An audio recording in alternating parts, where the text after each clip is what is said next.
We are back in 1985, continuing our look at the Transformers toy line by Hasbro. Last time, we took a look at the Transformers' first ever combiner, the evil Decepticon warrior, Devastator. This time, we're going from one of the largest Decepticons to one of the smallest Autobots, as we check out another of the mini vehicles with the Autobot warrior, Powerglide, here on KREED'S Collection.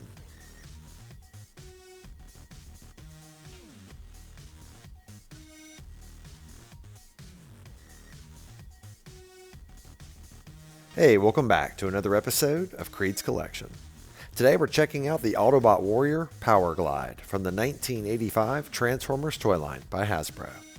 At this point in the Transformers toy line, Powerglide is one of the few Autobots who can fly, and he absolutely loves it. He's a total show-off and delights in displaying his dazzling aerial virtuosity to anyone who will pay attention, be it friend or foe. His vehicle mode is an A10 Thunderbolt 2. And in this form, he cruises at speeds of 500 miles per hour and can hit up to 3,200 miles per hour in short bursts. His main weaponry is made up of concussion bombs and a thermal beam that can be used in plane or robot mode. And now that we know a bit more about Powerglide, let's take a closer look. I'm a huge fan of Powerglide's vehicle mode, which I think is one of the best of the mini-bots. The cockpit and front gun are well detailed, and I think the only thing holding this toy back is lack of paint. These are his arms, and they actually look like extra fuel tanks to me.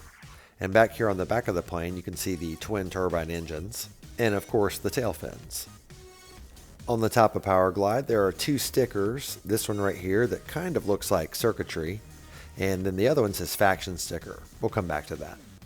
Now right here on the bottom there's also his landing gear, which are basically just pieces of plastic, but they get the job done.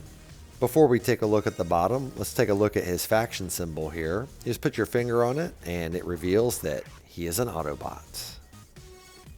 Here on the bottom side of Powerglide, you can see that his face is pretty obvious when you have him flipped over like this. You can also see all the screws that hold him together, but these stay mostly hidden even when he's in robot mode. And we're going to go ahead and transform him right now. So the first thing you want to do is turn him up on his end and then grab the back and pull down. This forms his legs and feet. Now you want to take his wings and flip them towards you. Now take the nose cone and turn it around to face you as well. That reveals his face and head. Take the wings, flip them up. And now take these and pull them out and flip them down to form his arms. And that is it. You have now transformed Powerglide into robot mode. I do not remember when I got Powerglide. He's one of the few Transformers that I just can't remember when I got him. I know he was a carded figure. I probably just asked one of my parents to buy him for me randomly at a store and they caved. But it's strange that I cannot remember how I got him, considering that he's one of my most played with Transformers. I think his A10 Thunderbolt mode is amazing, and his articulation's fantastic. We'll cover it here in a bit. But it's just funny to me that I cannot remember how I got him, but I'm really glad I do. Because other than his feet being a little strange, I think he's one of the coolest Transformers in both his robot and his vehicle mode. Powerglide has a great face sculpt, but I'm always partial to any of the Transformers that have the mouth covering like this. I guess I've just never understood how robot lips are supposed to work. And as you can see, his arms have multiple points of articulation. I know I keep teasing that, but I promise we're going to get to it. Right here, there is an Autobot sticker on some versions of Powerglide, but mine did not come with one there. And I kind of like it that way because it actually means his rub symbol means something. Powerglide's legs and feet are all one solid piece. There's no articulation down here, but since these fins are quite wide, he's very sturdy and it's extremely unlikely he'll ever fall down, so he does have that going for him. As we come around to the back side of Powerglide, it's basically just the bottom of the plane, so once again, just all the hidden screws holding him together. There is a common mistransformation of Powerglide that looks like this. This is wrong, but for some reason the card art and the catalog both show him this way. However, in the cartoon and the comic, his wings are all the way up, like so, when he's transformed. I'm not sure why his wings are down on the card art, but I blame that for the misconception.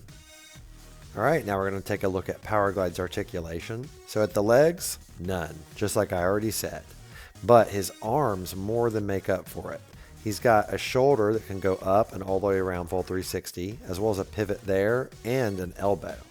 So that's 3 points just in his arm, and it makes him very expressive. Now his head can also turn left and right, and that's it. That covers all 7 points of articulation for Powerglide, which is a lot for a Transformer, and I love his arms. They make it really easy for him to show emotion. I would love to be the leader of the aerial bots. You sure are lucky, Silverbolt. Thank you. You really think so? Hell yes, I love flying, and the leader should fly higher than anyone. You do realize I'm afraid of heights, right? You have got to be kidding me right now. Powerglide's copyright information is located on the bottom of the tail. Takara, Japan, 1984, and Hasbro, 1984. Here's a quick look at Powerglide's tech spec. If you'd like to read it, pause now. And now for our He-Man size comparison. Being a mini-bot, Powerglide is very small compared to He-Man. But I tell you what, he would make one hell of a replacement for Orko. He's packing firepower, and he is super capable. Thank you so much for taking the time to watch my toy retrospective for Powerglide from the 1985 Transformers toy line by Hasbro. Even though he's a mini-bot, Powerglide is pretty sweet. He's definitely one of the best of that group. His transformation's excellent, and both of his modes look great. I hope you enjoyed the video, and if you did, please leave a thumbs up, and if you have any thoughts, please leave a comment. I love reading and responding to them. And while you're at it, if you haven't already, please consider subscribing. I'd really appreciate it, and it would help my channel grow. I do a retrospective on a toy from my vintage collection every Wednesday, so hope to see you next week and every week after, here on KREED'S Collection.